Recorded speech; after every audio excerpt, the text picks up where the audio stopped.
क्या करने के लिए आए थे और क्या करने में लग गए। क्योंकि बड़े भाग मानस कर पावा सुर दुर्लभ सदग्रंथन गावा। हम तो 84 लाख दुनिया बीत जाने के बाद हमें आपको सुनहरा अवसर प्राप्त हुआ है। कभी पेड़ बने, कभी पत्थर बने, नाना प्रकार की भ्रमण करने के बाद हमको ये मौका मिला है।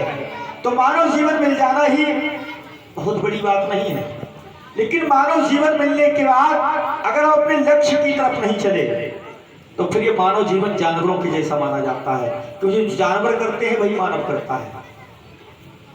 जानवर भी बच्चे पैदा करता है, वो भी अपने बच्चों से प्यार मोहब्बत करता है और अपना पेट भर लेता है।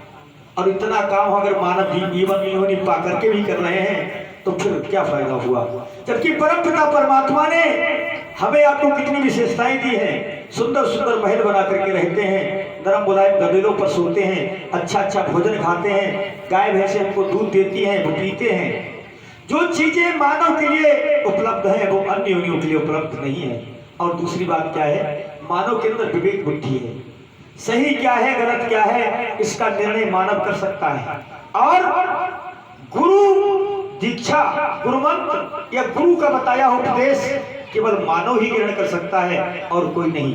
क्योंकि गुरु भक्ति का पालन मानव ही कर सकता है। अभी लॉकडाउन का मामला चल रहा था, तो मैं भी कहता हूं कि जो गुरु भक्ति की लॉकडाउन में है उसका कोई बाल वाका करने वाला नहीं है। क्योंकि जो गुरु भक्ति की लॉकडाउन में रहता है तो तत्ववेता गुरु उसे ऐसा मार्ग बता देते हैं, कौन सा मार्ग, जिससे वो जन्म मरण से रहित हो जाता है। आप लोगों ने अमृत का नाम सुना होगा कि अमृत होता है और अमृत जो पान कर लेता है वो मरता कभी नहीं, ये बिल्कुल सत्य बात है। लेकिन वो अमृत आज तक देखा किसी ने नहीं। कहाँ मिलता है मैं बताता हूँ। वो अमृत सत्संग में मिलता है, राम कथा में मिलता है। और वो अमृत हर व्यक्ति पान नहीं कर पाता है। उसके लिए पान करने के लिए हमें पात्र की जरूरत पड़ती है। और वो पात्र कैसा होना चाहिए, बाबा ने लिखा है क्या, हेलो, कि निर्मल मन जन सोई मोह पावा, मोह कपट छल छिद्र न भावा।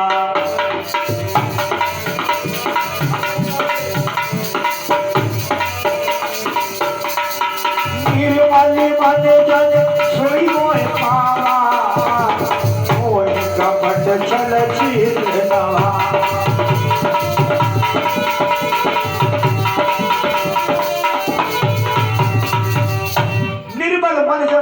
पावा और मोह कपट छल छिद्र ना भावा। जिसका निर्मल मन होता है, कहते हैं भाव रूपी दौलत जो होती है ये दो मार्ग दिखलाती है, एक संसार की तरफ जाती है, एक प्रभु की तरफ जाती है।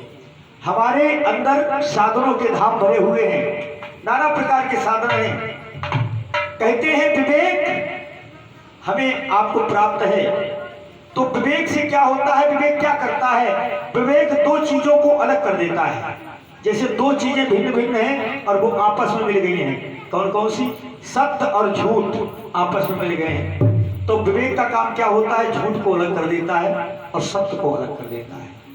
ज्ञान अज्ञान आपस में मिल गए हैं तो ज्ञान को अलग कर देता है, अज्ञान को अलग कर देता है। सत्य असत्य आपस में मिल गए हैं, जड़ चेतन आपस में मिल गए हैं तो विवेक का काम है वो अलग कर देता है। एक वैराग्य है हमारे आपके अंदर भी, वैराग्य रूपी साधन।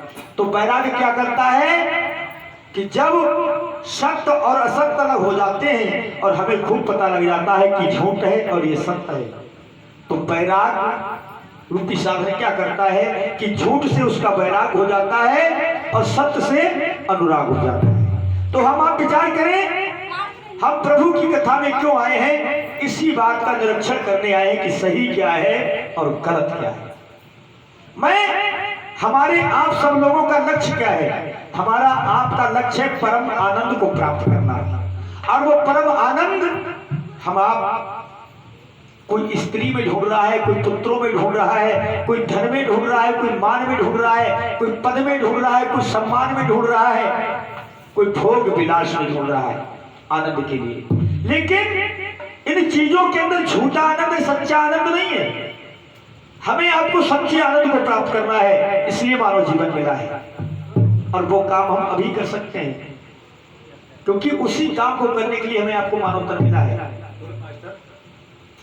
एक शहर का नियम था, वहां 7 वर्ष के लिए राजा बनाया जाता था और 7 साल राज करने के बाद उसको गद्दी से उतारते थे और बीहड़ जंगल में छोड़ देते थे।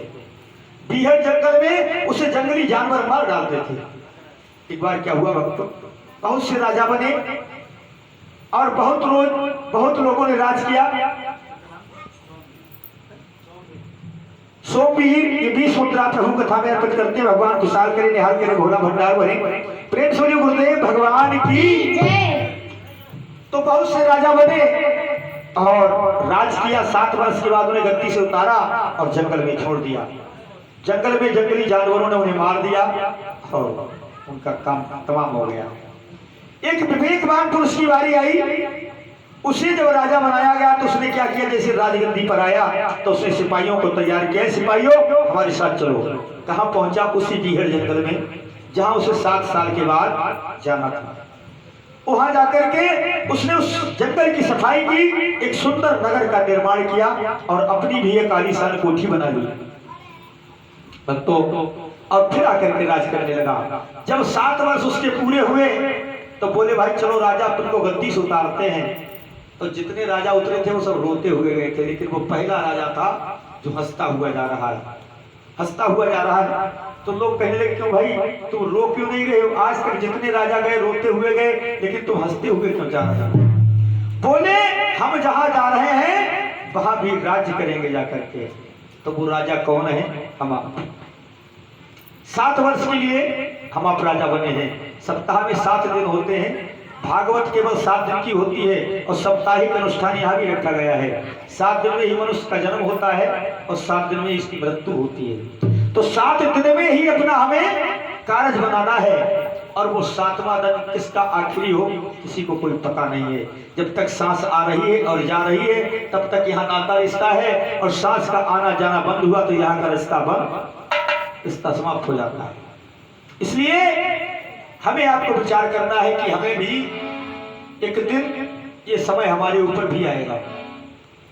तो हमने कहीं तैयारी की है या नहीं की है, या संसार से ही नाता जोड़ रखा है, संसार की ही पद प्रतिष्ठा प्राप्त करने में अपना जीवन व्यतीत कर रहे हैं। दान पुण्य यज्ञ त्याग वगैरह करते हैं, नियम संयमों का पालन करते हैं, इससे हमारा कल्याण होने वाला नहीं। हकीकत तो कुछ और है।